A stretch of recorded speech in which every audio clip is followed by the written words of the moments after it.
पूज्य प्रकाश लाल जी द्वारा संस्थापित और उद्घाटित इस पावन पवित्र योग तीर्थ के अंदर हम ध्यान की गंगा में स्नान करने के लिए यहाँ उपस्थित हुए हैं। ये हमारा सौभाग्य है कि जिस परंपरा को पूज्य प्रकाश लाल जी ने प्रारंभ किया था, हमारे वर्तमान प्रधान उस कार्य को बहुत ही कुशलता के साथ हम सबके साथ आगे बढ़ा रहे हैं। मैं बहुत ही आदर और सम्मान के साथ उन्हें निमंत्रण देता हूं कि वे हमें इस ज्ञान की गंगा में डुबकियां लगवाएं। माननीय श्री देसराज जी। आइए हम सब मिलकर के मंत्रोच्चारण करेंगे। ओम सहना भवतु सहनो भुनक्तु सह वीर्यं करवावहै तेजस्विनावधीतमस्तु मा विद्विषावहै। ओम शांति शांति शांति। पूजनीय मातृशक्ति, आदरणीय बंधु, 3 दिवसीय 12वें ध्यान एवं मौन साधना शिविर के दूसरे दिन के प्रथम सत्र में आप सबका हार्दिक अभिनंदन है। अध्यात्म के क्षेत्र में साधना के अनेक मार्ग हैं, जैसे भक्ति योग, ज्ञान योग, कर्म योग, हठ योग, राजयोग, लय योग, मंत्र योग, समाधि योग, क्रिया योग और अष्टांग योग। साधक किसी भी मार्ग को चुन सकता है। जो भी मार्ग उसको अपनी साधना में आगे बढ़ने के लिए रुचिकर लगता है, वो किसी भी एक मार्ग का चयन करके अपनी साधना और इस जीवन के लक्ष्य को प्राप्त कर सकता है। हमने कल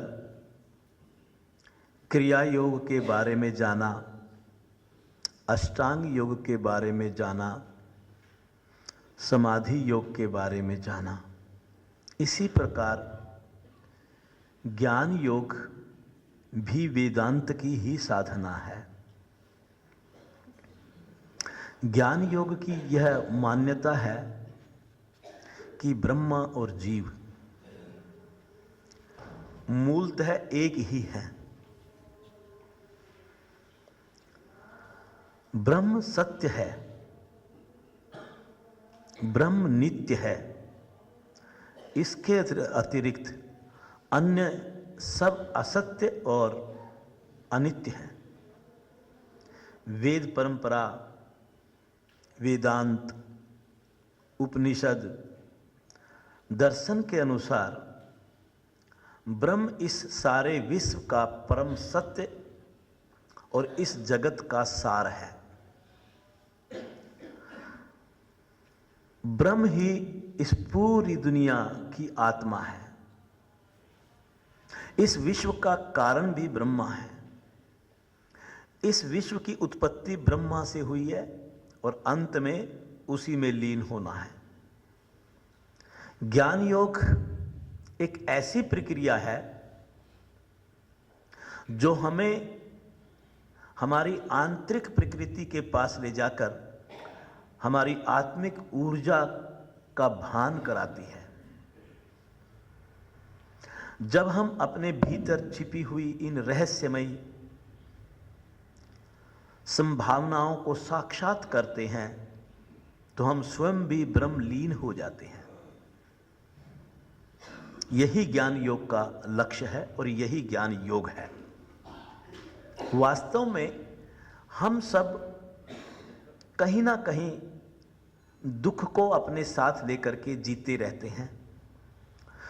इसलिए मनुष्य अपने पूरा जीवन अपने दुखों से छुटकारा पाने का प्रयास करता रहता है। और सुंदर बात यह है कि ज्ञान योग इन दुखों से छुटकारा पाने का बड़ा सुंदर मार्ग है।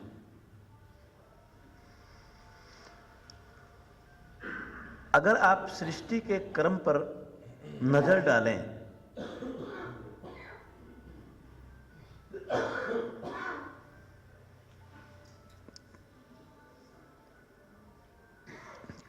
कोई कार्यकर्ता देखे कि ये आवाज फोन की कहां से आ रही है। अगर हम सृष्टि क्रम के ऊपर नजर डालें तो हमें पता चलेगा कि ज्ञान दर्शन के जो प्रणेता हैं वो कपिल मुनि हैं। सांख्य दर्शन के अनुसार सृष्टि क्रम में ईश्वर ने प्रकृति और पुरुष इन दो की उत्पत्ति की, और इन दोनों की जो सत्ता है वो बड़ी स्वतंत्र है। आज का विषय बहुत गहरा विषय होगा, बड़े ध्यान से सुनेंगे, जो मुझे ध्यान में ले जाने वाला बनेगा। दो शब्द प्रयोग में लाया, एक प्रकृति और एक पुरुष। मेरे प्रभु ने इस सृष्टि को बनाने के लिए इन दो का निर्माण किया। इनके मिश्रण से प्रकृति बनती है। अब ये जानेंगे हम प्रकृति क्या है और पुरुष क्या है। प्रकृति त्रिगुणात्मक है। जब सत्वगुण, रजगुण और तमगुण ये तीनों आपस में मिलते हैं तो प्रकृति का जन्म होता है। बिल्कुल वैसे लगा दो, यहां दिया भी था, तेल भी था। दिया और तेल हो और बाती ना हो, बाती और दिया हो, तेल ना हो, तो प्रकाश हो नहीं सकता। वैसे ही सतगुण, रजगुण, तमगुण ये तीनों मिलकर के प्रकृति का निर्माण करते हैं। सतगुण क्या है, रजगुण क्या है, तमगुण क्या है? सतगुण स्वच्छता का प्रतीक है। सतगुण ज्ञान का प्रतीक है। सत्वगुण जब व्यक्ति में आता है तो क्या क्या आता है उसमें? सरलता, सहजता, प्रीति, श्रद्धा, संतोष, क्षमा, दया और विवेक।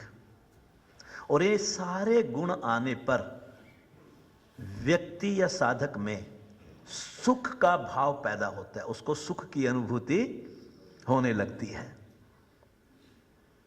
साधक ईश्वरीय कार्य में उसका मन लगने लगता है। साधक का, उसके जीवन की दिशा ऊर्ध्वगामी बनती है।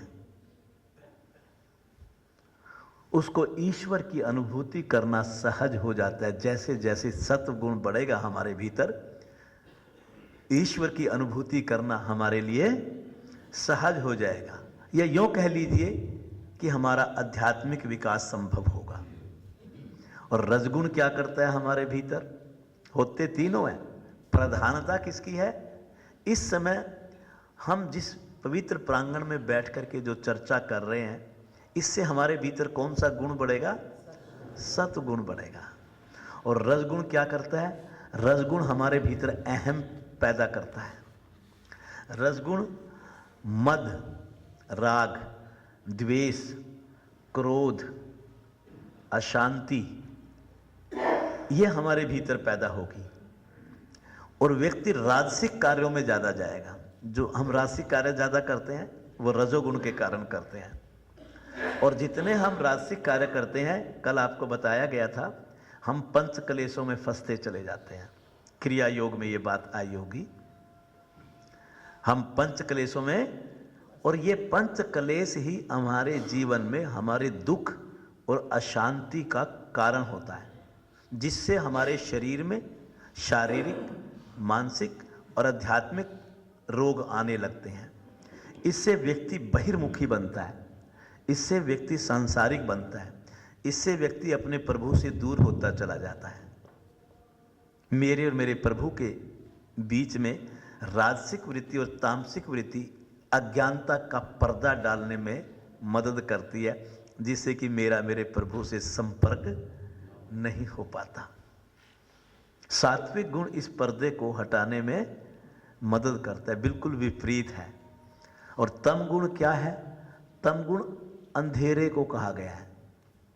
यहाँ पर अंधेरे से मतलब तामसिकता से है, अज्ञानता से है। जिस व्यक्ति में तमोगुण ज़्यादा होगा उसके जीवन की दिशा अधोगामी होगी, और सत्वगुण में कौन सी होती है? ऊर्ध्वगामी होती है। जैसे तामसिक व्यक्ति का मन कहाँ लगेगा? चोरी करना, बेईमानी करना, हिंसा करना, अधर्म के मार्ग पर चलना। ऐसे अवगुण उसके भीतर तेजी से पनपने लगते हैं। मोह के जाल में फंसेगा। तंद्रा, निद्रा, प्रमाद, आलस्य, मूर्छा, आक्रमणीयता उसके जीवन में बढ़ने लगती है। आप ये ना सोचें कि एक सात्विक व्यक्ति के भीतर तम गुण नहीं होंगे या रजगुण नहीं होंगे। रजगुण नहीं होगा तो ये हाथ ही नहीं उठेगा ऊपर। रजगुण होना जरूरी है। बस उसकी मात्रा कम होने लगती है एक आध्यात्मिक व्यक्ति के जीवन में। पुरुष और प्रकृति दोनों को साथ साथ समझने की कोशिश करें तो प्रकृति जड़ है। प्रकृति से इस जगत की उत्पत्ति हुई है। प्रकृति ना होती तो ये जगत ना होता। पुरुष चेतन है। पुरुष और चेतन उसको कहते हैं जो ज्ञान को अनुभव करता है। अब आप ध्यान में जाएंगे ना, जब आप ध्यान में जाएंगे आपको अपने प्रभु के दर्शन होंगे। जब आप प्रभु के संग आप खेलेंगे अभी इस सुबह की कार्यक्रम में, तो आप सच मानिए ये खेल चेतन का है। प्रकृति नहीं कर सकती। प्रकृति में ये शरीर आ गया, ये शरीर नहीं कर सकता, ये इंद्रियां नहीं कर सकती। आपको इंद्रियातीत होना पड़ेगा। ये त्रिगुण नहीं कर सकते, आपको गुणातीत होना पड़ेगा। आप इन सब को पार करना पड़ेगा आपको। वो चेतन करता है। कौन करता है? चेतन।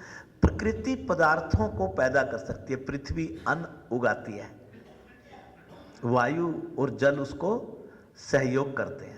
प्रकृति पदार्थ को पैदा करती है लेकिन पदार्थ का उपभोग नहीं कर सकती। चेतन में ये शक्ति है कि वो उपभोग कर सकता है। सांसारिक पुरुष इन पदार्थों के उपभोग में सुख ढूंढता है जो उसके दुख का कारण बनता है, और ज्ञानी पुरुष जो होता है वो इन सुखों से और दुखों से दूर होकर के मोक्ष को प्राप्त करने की इच्छा जाहिर करता है।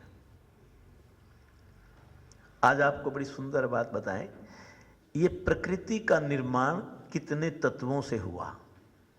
25 तत्वों से हुआ है। कितने? 25।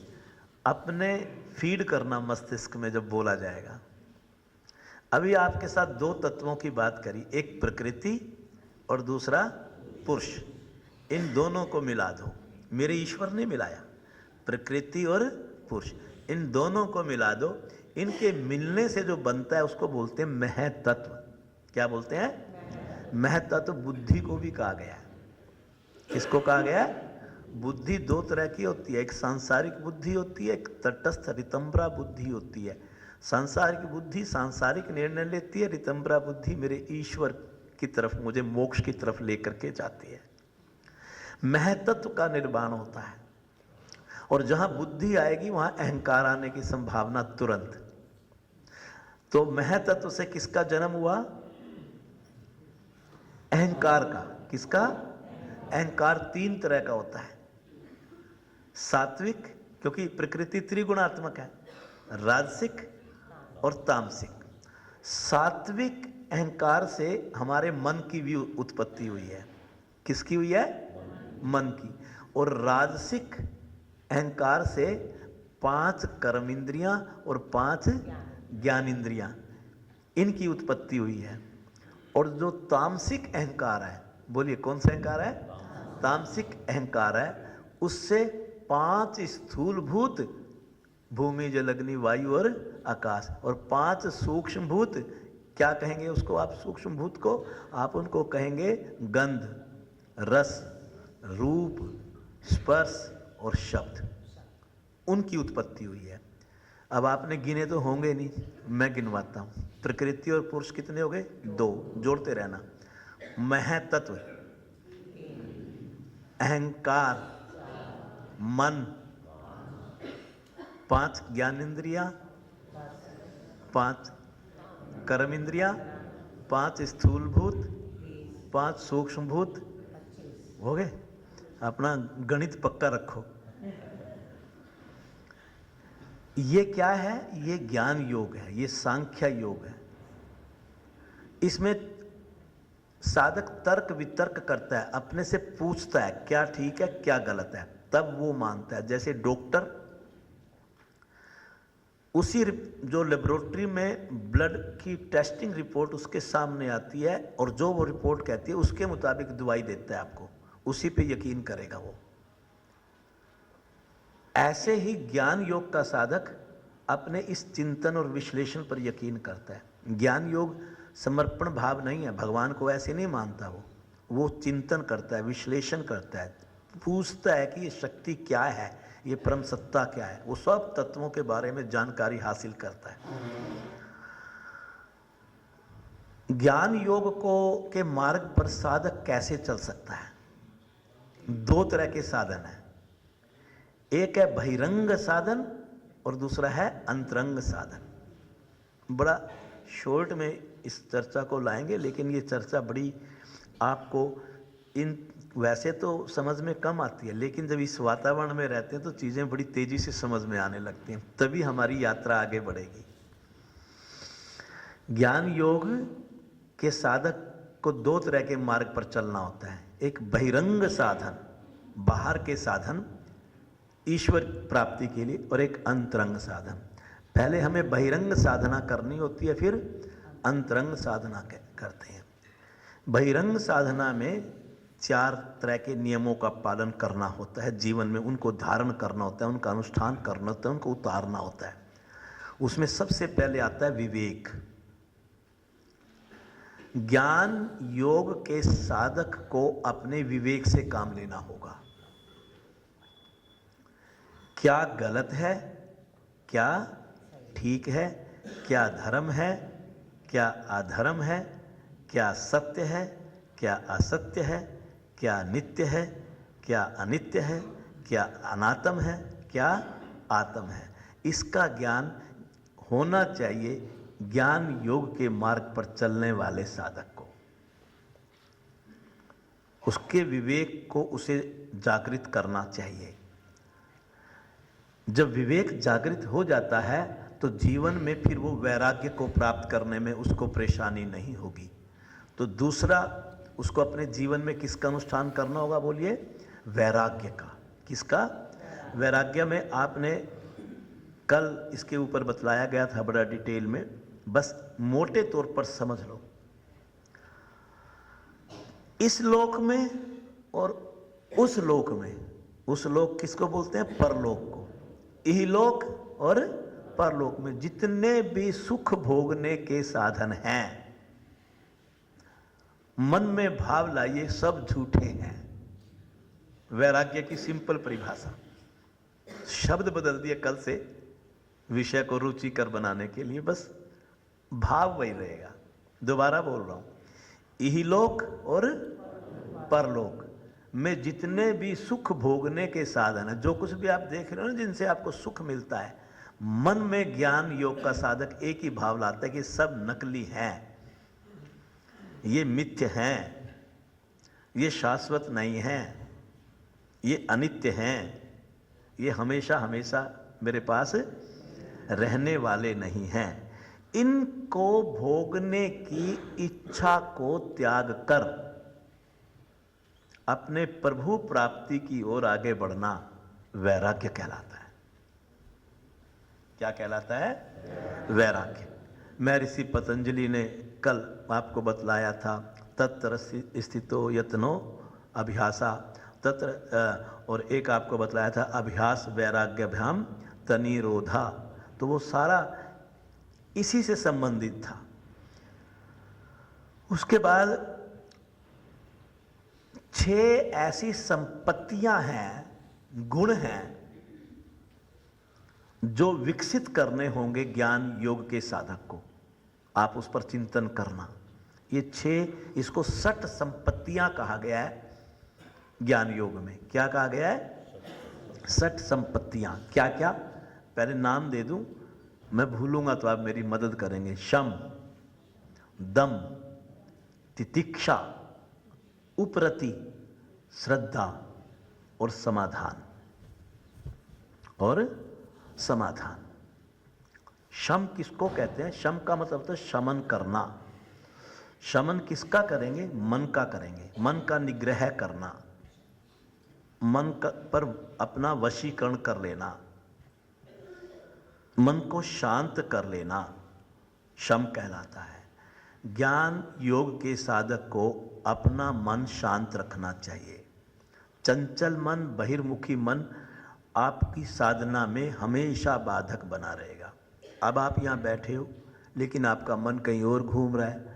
यहाँ बैठे ना बैठे आप साधना में इस शरीर की तो जरूरत ही नहीं, जो शरीर आप लेके आए हो यहाँ। जो मन इसके भीतर बिठा रखा है वो भी शांत रहेगा तो जाकर के आप साधना में आगे जाएंगे।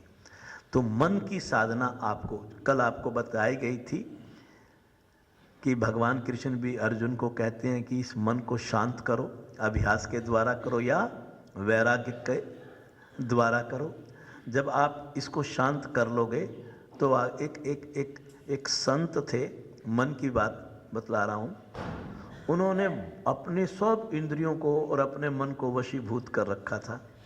संत थे बड़े।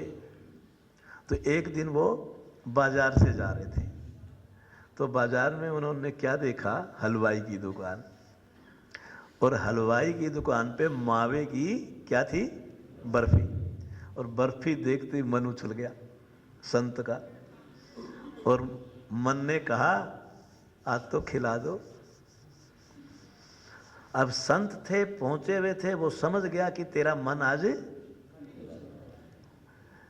ये बर्फी के ऊपर उछल गया तो तू काहे का संत है। तो उसने मन को दंड देना चाहा। वो दुकान पे चला गया और दुकान पे जाकर के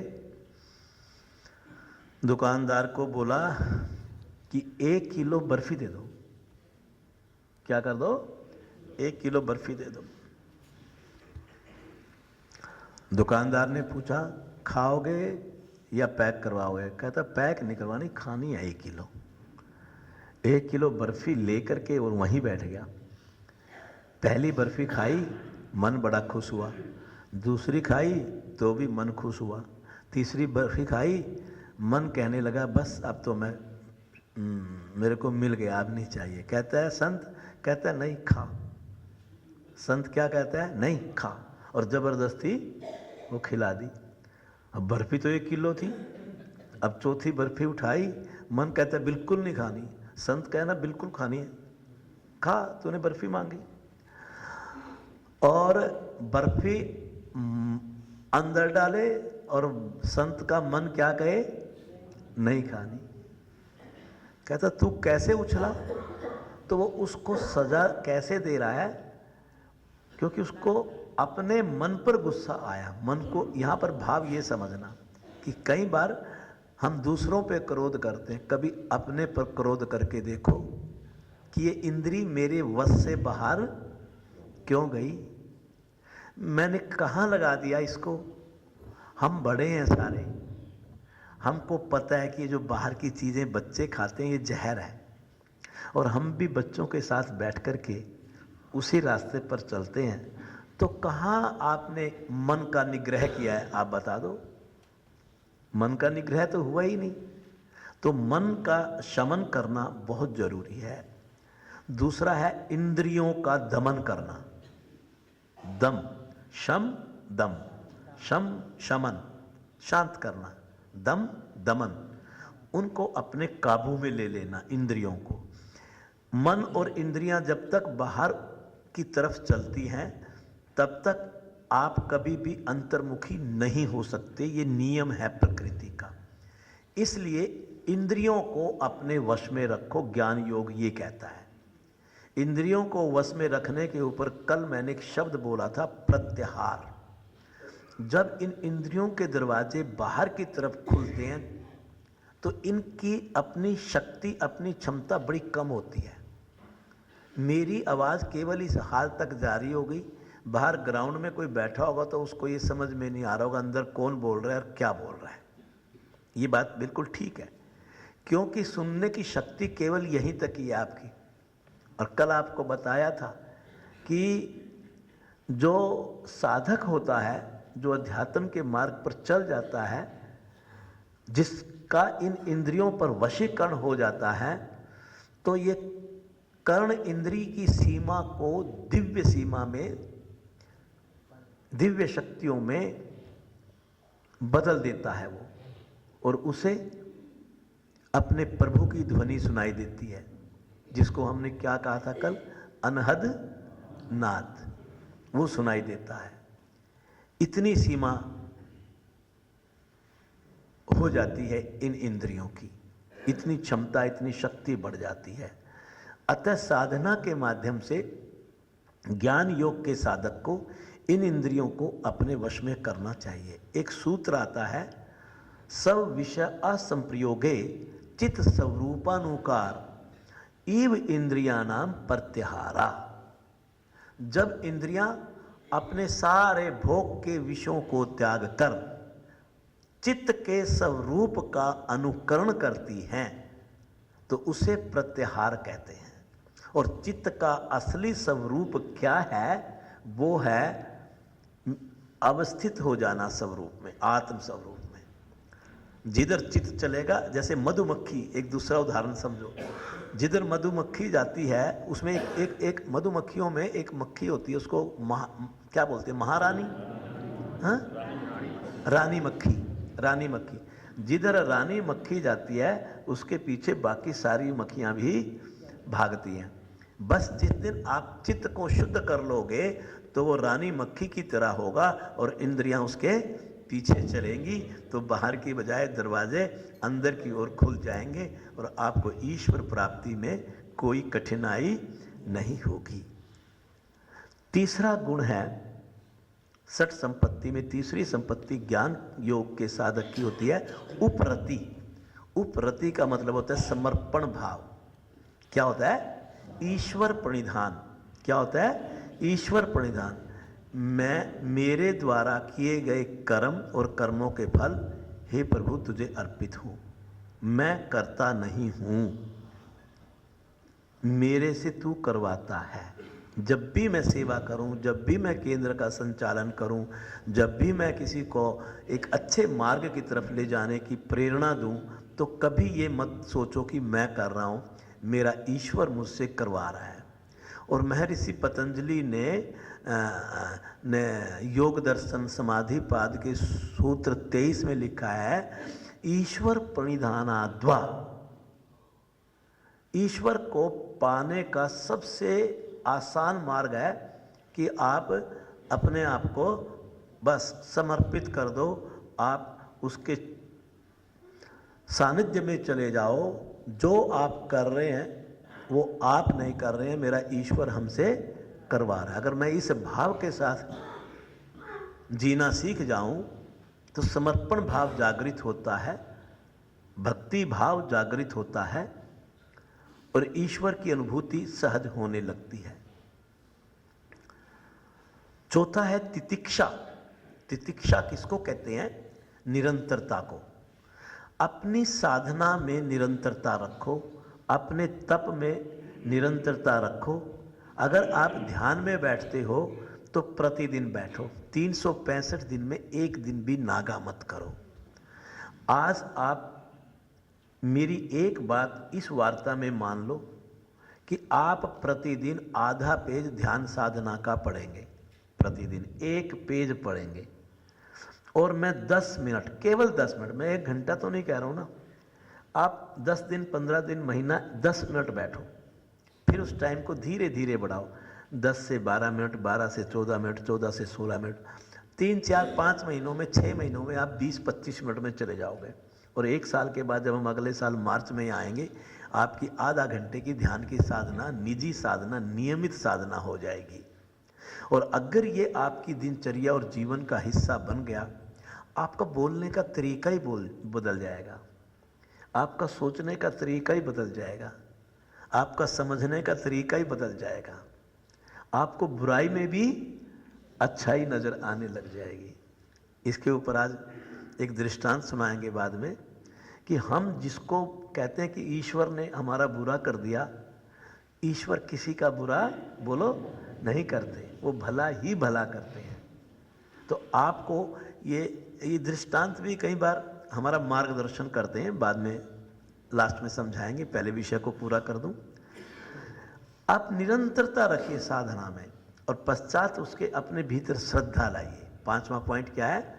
श्रद्धा। अगर आपके भीतर श्रद्धा नहीं है भगवान के प्रति, अध्यात्म के मार्ग के प्रति, जिस मार्ग पर आप चले हैं, योग के मार्ग के प्रति, तो आपका यहाँ आना बेकार है। आपका पिकनिक भले जितनी मर्जी हो जाए, घूमोगे फिरोगे चले जाओगे वापस उसी दुनिया में, लेकिन आप श्रद्धा भाव से अगर आए हैं इस प्रांगण में, इस पवित्र प्रांगण में, इस पवित्र भूमि पर, तो आप सच मानिए आपको बहुत कुछ मिलेगा, बहुत कुछ मिलेगा।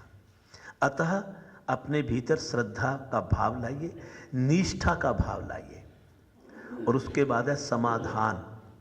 समाधान का मतलब होता है चित्त को स्थिर कर देना। और कहाँ स्थिर कर देना? ब्रह्मा में स्थिर कर देना। कहाँ स्थिर कर देना? चित्त को उसके स्वरूप में स्थिर कर देना। एक समाधि पाद का सूत्र संख्या 3 आती है समाधि पाद में, तदा दृष्टु स्वरूपे अवस्थानम। जब चित्त को साधना के माध्यम से हम निर्मल और शुद्ध कर लेते हैं, जब चित्त की सभी वृत्तियां निवृत्त हो जाती है, स्वभावता स्वतः चित्त अपने स्वरूप में अवस्थित हो जाता है, उसे समाधान कहते हैं। तो इसका मतलब यह स्थिति पाने के लिए मुझे अपने संस्कारों को काटना होगा, उसको हटाना होगा। वो अच्छे मार्ग पर अच्छाई को अपना करके ही संभव है। और छठा है मुमुक्षुत्व। मुमुक्षुत्व किसे कहते हैं? मोक्ष को प्राप्त करने की इच्छा। अगर 10वीं पास करके आप बच्चे को साइंस दिलवाना चाहते हो और उसकी डॉक्टर बनने की इच्छा नहीं, तो वो कभी डॉक्टर बन नहीं पाएगा। दिलवा दो साइंस, क्या फर्क पड़ता है। ऐसे योग के मार्ग पर चलने वाले साधक के भीतर जब अपने ईश्वर से मिलने की इच्छा ही नहीं, तो कहाँ अनुभूति होगी उसको। तो ये इच्छा तीव्र होनी चाहिए मुझे कि मुझे जो ये जीवन मिला है, ये जीवन मोक्ष प्राप्ति के लिए मिला है, अपने ईश्वर को पाने के लिए मिला है। तो जिसके भीतर ये इच्छा होगी उसे प्रभु मिल जाएंगे, अवश्य मिल जाएंगे। ऐसा हो ही नहीं सकता कि आप अपने प्रभु से मिलना चाहें और प्रभु आपसे ना मिले। ऐसा कभी नहीं होता, कभी नहीं होता। और ऐसे अंतरंग साधना है। अंतरंग साधना के 4 नियम हैं। 4 उसके थे, 4 इसके हैं। 4 नियम क्या क्या हैं? श्रवण, मनन, निधिध्यासन और समाधि। श्रवण का मतलब होता है सुनना। जब तक हमें विषय की पूरी जानकारी नहीं होती तो हम भ्रम की स्थिति में रहते हैं, संशय रहते हैं, शंकाओं में जीते हैं। हमें उस मार्ग के प्रति यकीन, श्रद्धा और निष्ठा नहीं होती। लेकिन जब विषय की जानकारी हो जाती है तो हमारी शंकाएं बोलो दूर होती है। तो बस ऐसे ही अध्यात्म का मार्ग है। प्रभु कौन है, कहाँ रहते हैं, मैं क्यों आया, मेरा जीवन क्यों है, आत्मा क्या है, स्वरूप क्या है, प्रकृति क्या है, जड़ क्या है, चेतन क्या है, नहीं शुरू में समझ में आता है हमारे को क्या है भक्ति योग, क्या है मंत्र योग, क्या है ज्ञान योग, क्या है अष्टांग योग, क्या है क्रिया योग, क्या है समाधि योग, क्या है लय योग। पहले तो समझ में नहीं आता ना। तो इन चीज़ों को जानने के लिए हमें क्या करना चाहिए? श्रवण करना चाहिए। सुनने से बात बड़ी जल्दी स्पष्ट हो जाती है। अतः कहा गया है कि दिव्य आत्माओं को जरूर सुनो, महापुरुषों को जरूर सुनो, संतों को जरूर सुनो। हमारी संस्कृति भी कहती है ये, हमें महापुरुषों को सुनना चाहिए, दिव्य आत्माओं को सुनना चाहिए।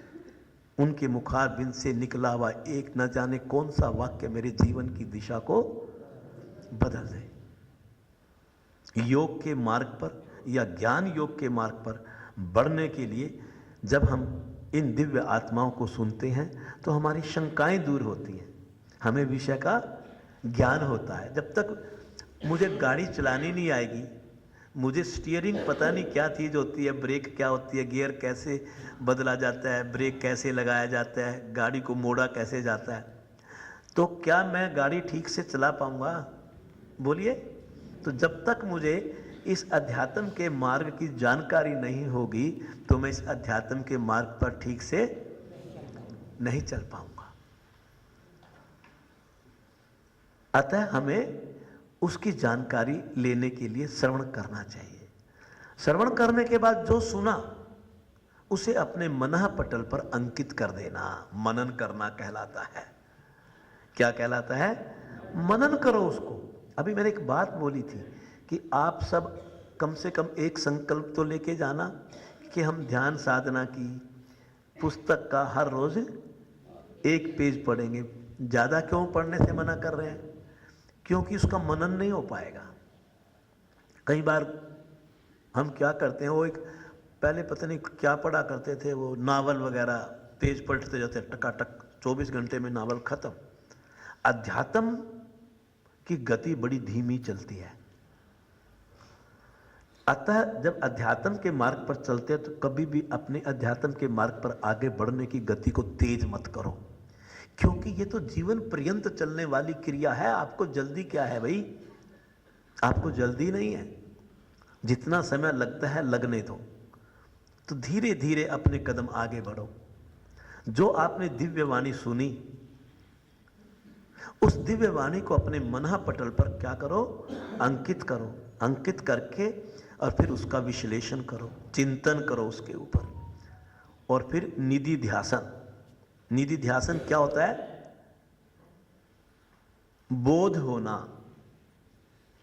ज्ञान होना, अपने आत्म स्वरूप से साक्षात करना। कैसे करोगे?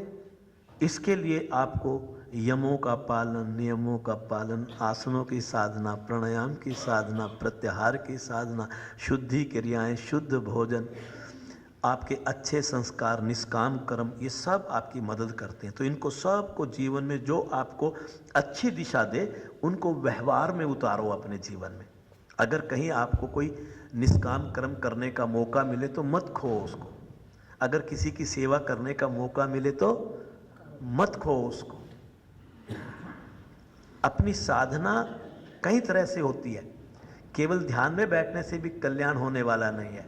आपको और मैं बतलाऊं, अकेला ज्ञान योग के मार्ग पर चलने वाले को प्रभु की प्राप्ति नहीं होती। अकेले भक्ति योग पर चलने के आपको इनका मिश्रण करना पड़ेगा। कम ज़्यादा हो सकता है। एक व्यक्ति विवेकशील है तो वो ज्ञान योग के मार्ग पर चल ले। एक व्यक्ति प्रेमी और स्नेही है, भावुक है, भावशील है, तो भक्ति मार्ग के ऊपर चल ले, प्रधानता उसको दे दे। जैसे सत रज तम गुण तीनों का होना जरूरी है, वैसे इनका भी एक आपको कॉम्बो बनाना पड़ेगा। कॉम्बो होता है ना, तो होटल में मिलता है, कई चीज़ों को मिला के सस्ती मिल जाती है चीज़, कॉम्बो बना लो उसका।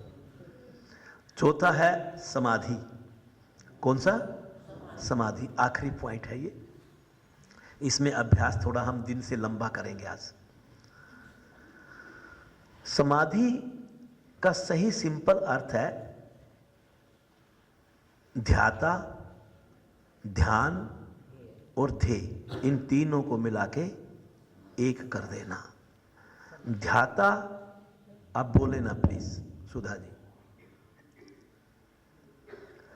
ध्याता मैं हूं, ध्यान मेरे द्वारा किया जा रहा है, क्रिया है। ध्येय, जिसका मैं ध्यान कर रहा हूं। तीनों शब्दों को जरूर क्लियर कर लो। ध्याता क्या है? मैं, जो मैं मैं क्या कर रहा हूं, मेरे द्वारा क्या किया जा रहा है, वो क्रिया है। किसी का तो ध्यान कर रहे होंगे ना आप, जिसका ध्यान कर रहे हैं वो क्या है? ध्येय। विद्यार्थी पढ़ाई करता है विषय में मार्क्स ज्यादा लाने के लिए, उसका ध्येय क्या है? अच्छे अंक लाना। ध्येय वो है, इसलिए वो जब पढ़ता है तो पूरी कंसंट्रेशन के साथ पढ़ता है, ध्यान से पढ़ता है। पढ़ने वाला कौन है? विद्यार्थी। वो सांसारिक बात है, बात वही है, वो क्या है? सांसारिक बात है। अब आप बैठे हो यहां, आपका ध्येय है ईश्वरीय अनुभूति। डॉक्टर बनना नहीं है, बस बदल दो इसको, विषय को। आपका ध्येय क्या है? ईश्वरीय अनुभूति। ईश्वरीय अनुभूति आपका ध्येय है, तो वहां पर लगाओ ध्यान, एकाग्र हो जाओ, कंसंट्रेट करो उसको। तो आपको क्रिया वही करनी है जो विद्यार्थी कर रहा है, कंसंट्रेट करना है, ध्यान करना है। और ध्यान करने वाला कौन है? ध्यान का अभ्यासी आप हैं। आप समझे? जब आप ये तीनों चीजें होती हैं, लेकिन जब आप इसकी गहराई में चले जाते हो, इसकी परिपक्व अवस्था में चले जाते हो, तो आपका अस्तित्व खत्म हो जाता है। आपका अस्तित्व ध्येय में जाकर के मिल जाता है। और ध्यान जब आप ही नहीं हो तो ध्यान कौन करेगा? तो ध्यान भी ध्येय में मिल जाता है। जब शेष मात्र केवल ध्यान बच जाए, ध्येय बच जाए। ध्येय कौन है? यहां पर ध्येय मेरा ईश्वर है। ध्येय कौन है? मेरा ईश्वर है। वही तो सत्य है, उसको समाधि कहते हैं। समाधि का सिंपल अर्थ ही है, उसको क्या कहते हैं? और अब हम क्या करते हैं, इस जगत में अपना रिश्ता जगत के विषयों से जोड़ देते हैं और इसको सत्य मानने लग जाते हैं, जो हम यहाँ देख रहे हैं। आपको देशराज जी सामने बैठे हुए नजर आ रहे हैं, आप सोच रहे हो ये सत्य है कि देशराज जी हमारे सामने हैं। और जब देशराज जी नहीं रहेंगे फिर क्या सत्य होगा? वो तो है ही नहीं। और उस समय आज भी मेरे ईश्वर हैं, और जब देशराज जी नहीं रहेंगे, बोलो, तब भी मेरे ईश्वर है। तो सत्य कौन है? वो चला रहा है हमें। जैसे आप अपनी कार चलाते हो, जैसे आप अपनी कार चलाते हो, ऐसे ही मेरा ईश्वर इन खिलौनों को चला रहा है। मैं एक खिलौना हूं मेरे प्रभु का बनाया हुआ। मेरे प्रभु का बनाया हुआ मैं एक खिलौना हूं। एक भक्त था, प्रभु के प्रति बड़ी श्रद्धा थी आपकी तरह, बड़ा प्यार करता था अपने भगवान से। और जहां भी, जब भी, हर रोज मंदिर जाता। मंदिर प्रभु की बड़ी सुंदर कन्हैया की बहुत मूर्त थी, पत्थर की बनी हुई, और वो उसके सामने बैठ जाता और बैठ करके अपने प्रभु को निहारता। निहारते निहारते निहारते निहारते इतना लीन हो जाता वो कि उसकी आंखों से अश्रुधारा बहने लगती। जैसे अश्रुधारा बहती, आंखें बंद करता, तो उसको क्या दिखता कि मेरे वो जो पत्थर की मूर्ति मेरे प्रभु की जो सामने है, वो साक्षात उससे बात करती। वो जो पूछता उसके प्रभु उसको सारी बातों का जवाब देती वो मूर्ति। एक दिन उसको अपने प्रभु पे तरस आया, भक्त को। तो वो रोता रोता अपने मन में सोचने लगा कि मैं तो चलता हूँ, फिरता हूँ, मार्केट में जाता हूँ, गोलगप्पे खाता हूँ, पिज़्ज़ा बर्गर खाता हूँ, बाजार की सुंदरता देखता हूँ, मूवी देखने जाता हूँ, और देखो ना मेरे प्रभु 24 घंटे एक पोज में यहीं खड़े रहते हैं और मुंह से नहीं बोलते, बस सारा दिन सबको आशीर्वाद देते हैं। प्रभु का हाथ ऐसे होता है ना, सारा दिन आशीर्वाद देते रहते हैं। रोने लगा ये कह करके। प्रभु पूछने लगे, वत्स क्यों रो रहे हो? कह रहे प्रभु हम तो खाते हैं, पीते हैं, घूमते हैं, बाजार में जाते हैं, बड़ी अच्छी अच्छी दुकानें हैं, वहाँ पे बड़े अच्छे अच्छे कपड़े मिलते हैं, बड़े अच्छे, हम सब खरीदते हैं, और आपको कोई कपड़े पहना देता है, आप पहन लेते हो, वही पहने रहते हो कई कई दिन, और आप जो है ना बाजार जाते, ना गोलगप्पे खाते, ना मॉल में जाते, ना मूवी देखते, ना दुनिया की सुंदरता देखते। मेरी एक इच्छा है। उन्होंने कहा बोलो वत्स क्या इच्छा है? कहता है आप ना एक दिन ना बाजार घूम के आओ, बड़ी चीजें हैं। कहने वत्स मैं कैसे जाऊं, मुझे तो सबको आशीर्वाद देना है, लोग बाग यहाँ आएंगे और वो मुझसे अपनी गुजारिश रखेंगे, मुझे वो पूरी करनी है। कहने प्रभु एक काम करते हैं। कहते क्या? कहते एक दिन आपकी ड्यूटी मैं दे देता हूं। आपकी ड्यूटी मैं दे देता हूं। वो कैसे? कहता आप मेरे कपड़े पहन लो, मैं आपके कपड़े पहन लूंगा, आप भेष बदल करके बाजार में घूमाओ, आप तो भगवान हो, आप तो भेष बदल लोगे, और मेरा भी रूप बदल दो, मैं ये मूर्ति बन करके यहाँ पर स्टैचू बन करके खड़ा रहूंगा, ऐसे बिल्कुल नहीं बोलूंगा। कहता फिर एक शर्त है। कहते क्या? जब तक मैं आऊं तुम सिर्फ एक ही पोज में खड़े रहोगे। अब भक्त की बात तो प्रभु मानते हैं ना, वो तो भक्त रो रहा है, भक्त की बात नहीं मानेंगे प्रभु तो किसकी बात मानेंगे? उनके मेरी शर्त है कि आप हिलोगे नहीं, इसी पोज में आशीर्वाद देते रहोगे। कहने लगे हाँ प्रभु मैं वायदा करता हूं, मैं बिल्कुल नहीं हिलूंगा, मैं ऐसे ही खड़ा रहूंगा जब तक आप शाम तक वापस नहीं आओगे। अब कपड़े बदल दिए, रूप बदल दिए, भक्त प्रभु बन गए और प्रभु भक्त बन गए। अब भक्त प्रभु भक्त बन करके बाजार में मॉल वॉल में घूमने चले गए, और कौन वहां पर कौन खड़ा? भेष बदल करके प्रभु बन करके वो भक्त खड़ा। जो भी आए कुछ ना बोले, अपना स्टैचू बना हुआ। कुछ देर के बाद एक सेठ जी आए। कौन आए? और सेठ जी को फैक्ट्री का उद्घाटन करना था नई का। नोटों से जेब भरी पड़ी थी, बटवा बोलते, समझते हो बटवा क्या? वो पर्स अंग्रेजी में बोलते हैं। बटवे में पैसे थे, ऊपर वाली जेब में। हाथ जोड़ करके बोला सेठ कि प्रभु आज मैं अपनी फैक्ट्री का, नई फैक्ट्री का उद्घाटन करने जा रहा हूँ, बस ऐसा आशीर्वाद दे दो कि एक की दो फैक्ट्रियां बन जाए और मेरा काम खूब अच्छा चले। और ये कहते माथा, वैसे तो सेठ जी रखे या ना रखे, नई फैक्ट्री का उद्घाटन था, और बिल्कुल नीचे अष्टांग प्रणाम करने लग गया, माथा धरती पे रखा, बटवा नीचे गिर गया, और अपना जल्दी में था वो चल दिया। इतने में एक गरीब व्यक्ति आया, इतना गरीब कि उसके बच्चे 3 दिन से भूखे बैठे थे, घर में रोटी नहीं थी। भगवान से फरियाद मांगने हाथ जोड़ करके बोला कि प्रभु मैं बहुत गरीब हूँ, तू तो दयालु है, सबका ध्यान करता है, मेरे बच्चे 3 दिन से भूखे बैठे हैं, कुछ इंतजाम कर। और ये कह करके नीचे झुक गया और माथा धरती पर रखा। आंखें खुली तो क्या पड़ा हुआ मिला? बटवा उठाया और बोला प्रभु, और देख कौन रहा है? ये सारी चीज ये याद रखना, कौन देख रहा है? वो भक्त। लेकिन उसको तो बेचारा ये कह नहीं सकता तूने बटवा क्यों उठाया। कमिटमेंट कर रखी है भगवान से, तुझे बोलना नहीं है। और बोला प्रभु तू कितना दयालु है, मैंने थोड़े से पैसे मांगे थे, तूने तो भरा हुआ बटवा दे दिया पैसों का। और बड़ा खुश हुआ कि भगवान जी ने तेरी मदद कर दी। बटवा उठाया और जा के अपना आटा वाटा खरीद के लाया और अपने बच्चों को खाना खिलाने में मस्त हो गया।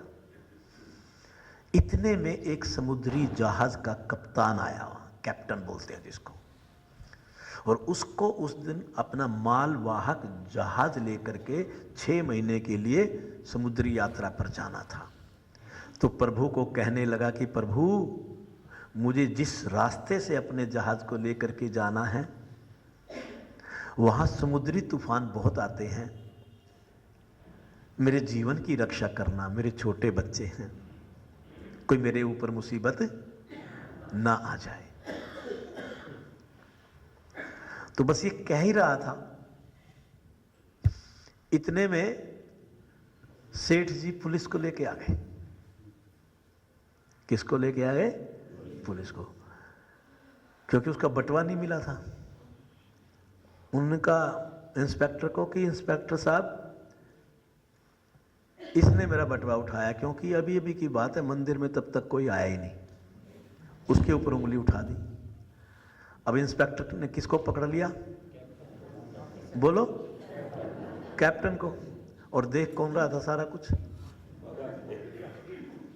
जो भगवान का रूप लिए भक्त खड़ा था, उससे रहा नहीं गया। उसने कहा अब तो अन्याय हो रहा है ये तो, और मुंह से बोल गया। कहते हैं इंस्पेक्टर साहब सुनो, हाथ हिल गया। देखा कि वो तो वहां पर मूर्ति की जगह कोई और। कहता है इसने नहीं उठाया बटवा, इसने नहीं उठाया। इससे पहले अभी राम प्रकाश आया था गांव में, मैं जानता हूं, उस गली में रहता है, और वो बटवा उठा के लेके गया। वो बटवा उठा के लेके गया, मेरी आंखों के सामने उठाया,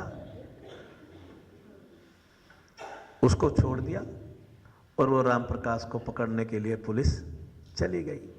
और शाम को वापस कौन लौट के आए? भगवान जी। भगवान जी लौट के आए तो भक्त बोला, प्रभु बाजार में मॉल कैसा लगा? कहता बड़ा आनंद आया, बस बहुत कुछ देखा मैंने, लोगों को घूमते फिरते देखा, चाट पकौड़ी खाते देखा, गोलगप्पे खाते देखा, पिज्जा बर्गर नूडल खाते देखा। कहता अच्छा? कहता हाँ। कहता तुझे कैसा लगा तू बता? भगवान बन के जो खड़ा था। कहता मुझे भी बहुत अच्छा लगा प्रभु, और मैंने आपकी सारी बात मानी, और सारा दिन मैं एक पोज में खड़ा रहा, बस मैं एक बार बोला सारा दिन में। कहता तू क्या बोला? कहता उसने पूरा वृत्तांत सुना दिया, और कहा कि मेरे से जब इंस्पेक्टर उस कैप्टन को पकड़ने चला, प्रभु मुझसे रहा नहीं गया, क्योंकि वो बेकसूर था, वरना उसको पकड़ करके ले जाते। तो उस समय प्रभु कहते हैं वत्स, बस यही तो तू भूल और चूक कर गया, यही तो तू चूक कर गया। ये तो व्यवस्था मैं करके गया था, ये व्यवस्था तो मैं करके गया था।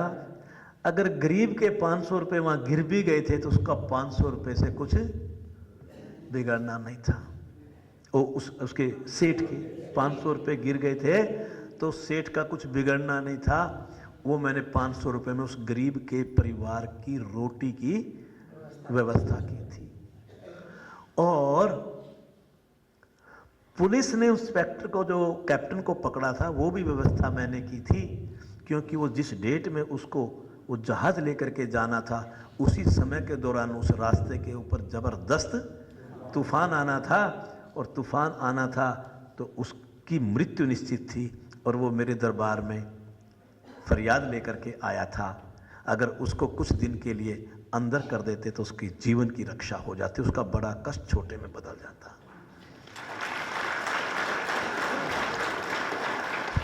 इसके पीछे भाव क्या है? हम सोचते हैं कि प्रभु हमें कष्ट देते हैं। आप सच मानिए, प्रभु कष्ट नहीं देते, बल्कि कष्ट दूर करने की व्यवस्था प्रभु करते हैं हमारी। अगर हम प्रभु पर इतनी श्रद्धा ले आए, इतना विश्वास ले आए कि प्रभु हर संग हमारे साथ हैं, हर खुशी में हमारे साथ हैं, हर दुख में हमारे साथ हैं, तो ये भाव ला करके जब हम अपने प्रभु को याद करते हैं तो आनंद कुछ और